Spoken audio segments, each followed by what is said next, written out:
Hey guys, it's Haps, and in today's video, I've got a perfect game I want to show you.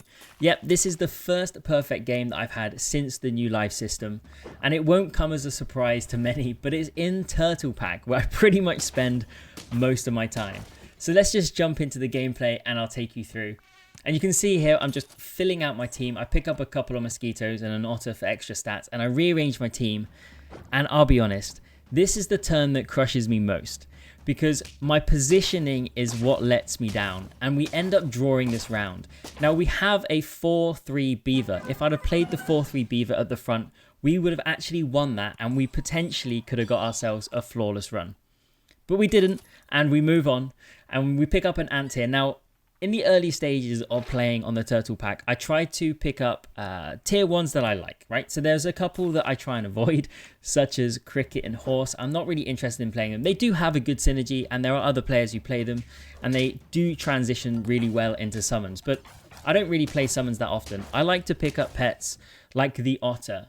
I don't mind picking up Beaver and Duck, because they both got good stat lines. The Beaver's got the 3-2, the Duck has got the 2-3.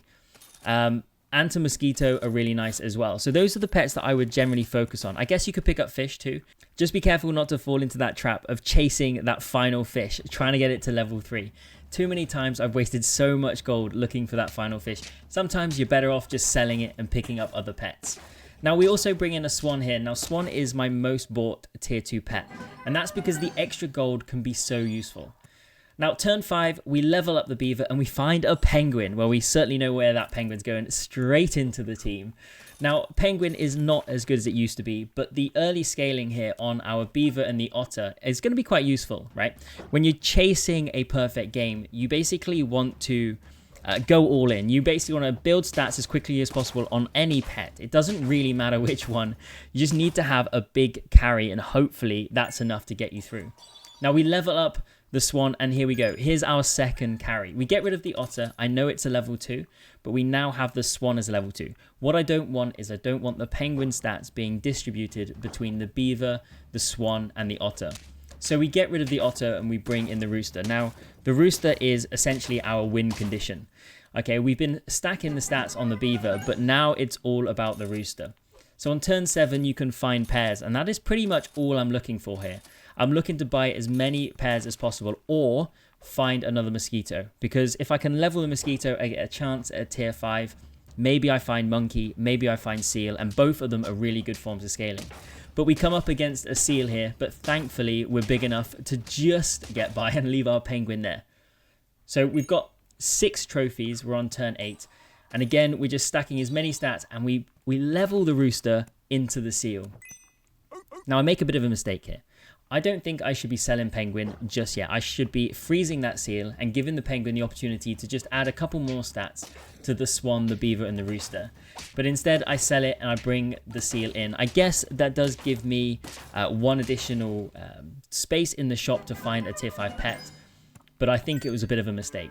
We buy and then immediately sell the cow here, and then we put both milks onto the Seal. Now, the reason I'm selling the cow is because I just don't want any of the stats being wasted. I want all the stats going onto the pets that are going to be there at the end.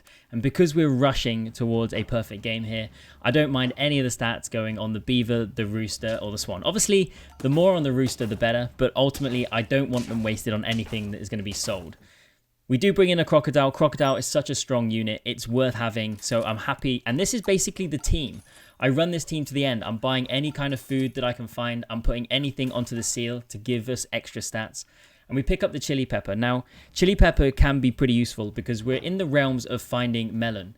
And although we don't find melon here, we do actually find a turtle.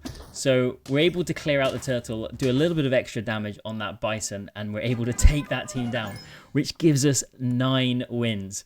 So this is it. We're basically going to add every bit of utility we can. We actually add the Crocodile here, hopefully looking for another one. We don't find it. So we add the Cupcake for the Seal, just to give it as much stats across the team as possible. I could add the Cupcake to anyone there, but the Seal gives us additional stats to a couple of other pets. And then we go into this fight, and thankfully we are big enough.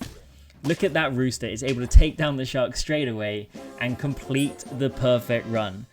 11 turns. If only it was 10. If only I had put that Beaver at the front on turn 2. But either way, I can't be too upset. This is my first perfect win. with the new life system. Hopefully you enjoyed this run. Thank you so much for watching, and I'll catch you in the next one.